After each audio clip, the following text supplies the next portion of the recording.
what I was saying early on about the special they showed is that people can just walk in off the street and say they're professional trainers. They have some kind of fake certificates and all that made up. And this one particular lady, she gave a demonstration by walking into a gym, and some of them wouldn't accept her, but quite a few did. And she said, I've never had any kind of professional training in teaching somebody else how to do these exercises. So based on what my sister here was just saying, they can hurt you more so than they can help you if they don't have the certificates, the proper training to help you. Very true. And they busting them now. I'm glad of that. Yeah, they should. It's just that my field is still relatively new compared to like medicine and things of that nature, so there's no standard for that. So that's why when you look behind someone's name, they have like an alphabet soup going on. This, that, this, and you're just like, okay. Because most of what you showed that we shouldn't do, I've been there and done that. Going in one of these jails, I'm like, whoa, wait a minute. That man told me to do this and he told me to do that. And I was doing it, even though I was feeling the strain, but then he was saying that no pain, no gain. Do you remember that saying? That's sports, that's the whole thing we use, no pain, no gain. You gotta be tough, always tough. But if you're doing a movement and it's causing pain, just stop. Don't do it. What exercises are good for people that have arthritis? Arthritis. Which joint? Oh, that one. Rheumatoid, yeah. Rheumatoid arthritis. My sister had that. That's tricky. You would really need to know that person's history Exactly. before you could say that. Because some people's cases really limit their range of motion, so that you get a even and that's on each person has rheumatoid, but they've been taking the medication to put in the remission, and they're fine with movement, then they go a lot of different exercises. And really, any exercise that you start, you should check it out with your doctor first and let him know what your limits are. Because what one person can do, another person can't do it. So you might be doing yourself a lot of harm trying to do what somebody else can do. Very true. Yes. Do you know if, I think I said it right, the Shari malformation, you know what I'm talking about? It's where your brain presses on your spinal cord. You step on your brain. Okay. So you're saying with the Does, brain, yeah. putting pressure on the atlas and axis, cervical Can vertebrae. it, yeah, can it contribute to the, that disorder? Sure. Possibly. If you're throwing your whole body out of the line, as you see, like when people who sit at desks, you'll see some people that just always hunched over like that. That right there throws everything out of the line. Now, muscles that are not supposed to be turned on when you're standing are turned on just to keep you from falling over. It's funny, some people who have really like short and like this really have problems in their calves because their calves are turned on just to keep them upright. It's just things like that. The potential that can cause a problem if their whole posture is all out of whack. So when I've actually seen old people walk just like that. I mean, what's they messed up their whole body? It could be contributing a lot of, it could be the disc may have prolapsed, or it could be the vertebrae crunched in. It could be a lot of issues. It's just dependent on each person. Does calcium have anything to do with it? A lot of people that don't have enough calcium in the spine and bone. Yeah, that's why I'm gonna say they had an osteoporosis. You always got to have plenty of calcium. Also, exercising regularly helps keep bone density.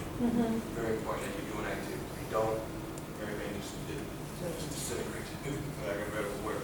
Now, right beside my chair, I have that squeeze thing when I'm sitting a little while, and then I feel the muscles going here. Is that's a good one, right?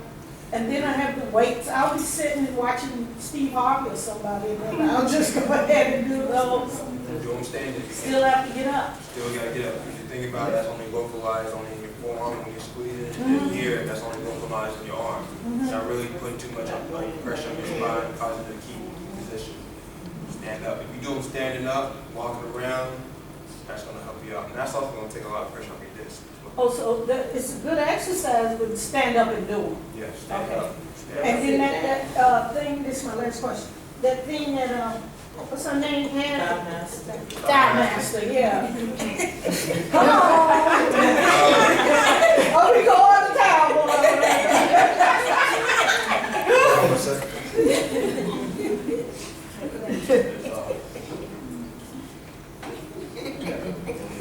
200. That's good, man. When you're doing a thigh master and things of that nature, all you're doing is working the inner of your thigh, what we call the abductor. Right. That's what I want. It's a strong, there's a bunch of muscles there, so you're working them.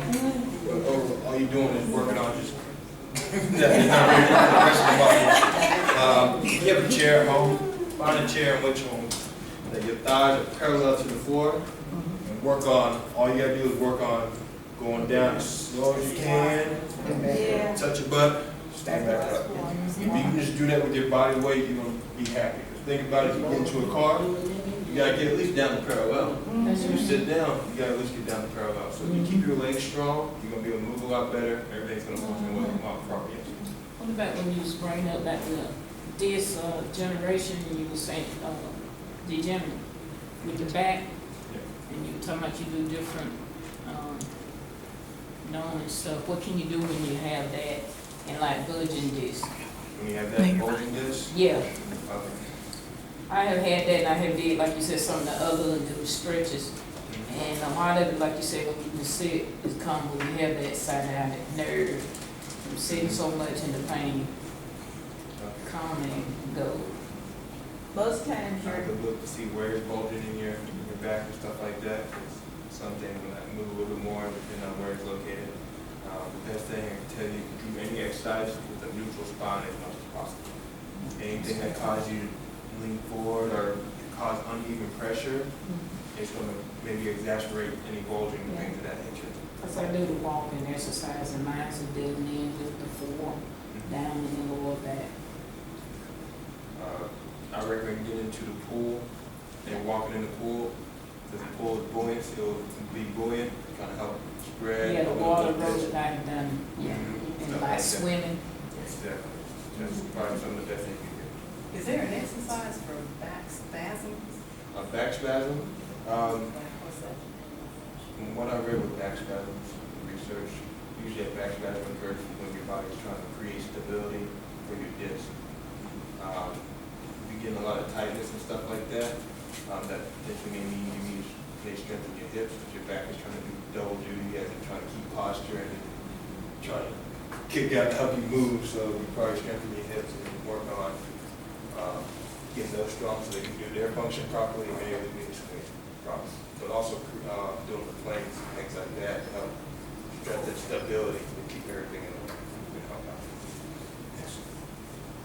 okay, I work in manufacturing, I'm a sewing machine operator. Okay, before my first break, I be on work 2 hours and 40 minutes, sitting at a sewing machine. Now, I got a foot constantly on the pad the whole time.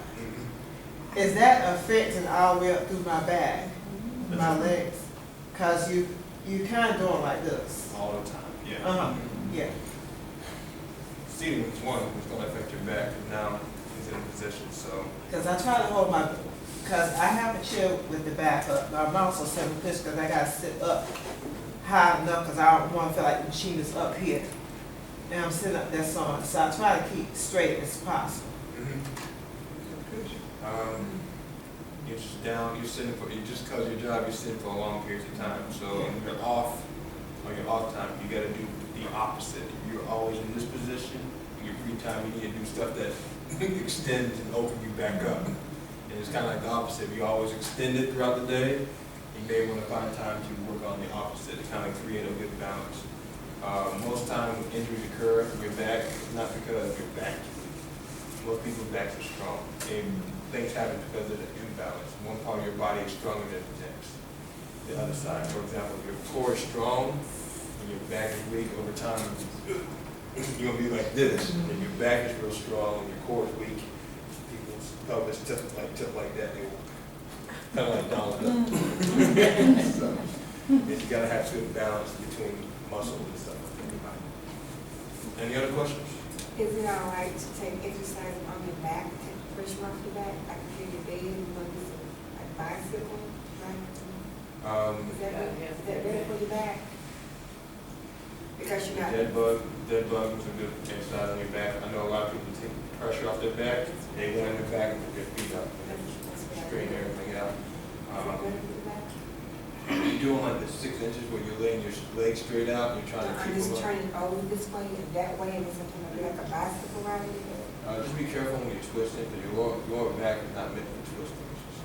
It's like a solid piece down there, so you don't want to try to create more range of motion down there. Most of your twisting probably coming from the torso area. If you're trying to strengthen your back,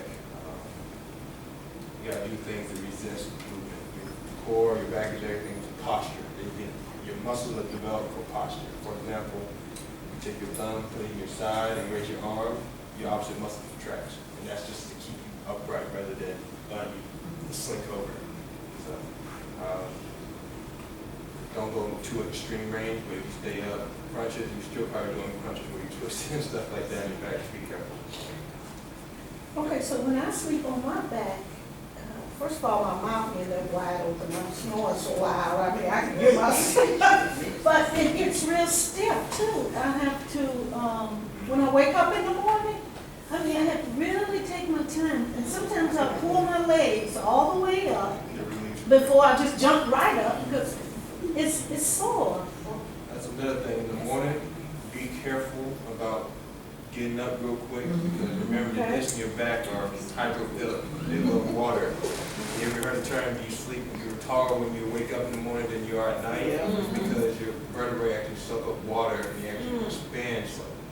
So that means that when you try to flex and stuff, you're stiffer because your discs are essentially just puffed up like that. Is it good to stretch when you get out of bed? Take your time. don't be like. No, you know how, like a baby do, all that, like that, let's Yeah, just just stretch like that. a nice easy stretch and stuff like that. But just remember, don't try to do any heavy lifting first thing out of the morning, out of bed in the morning. Touch your toes. I Take your time. You don't even have to all the way down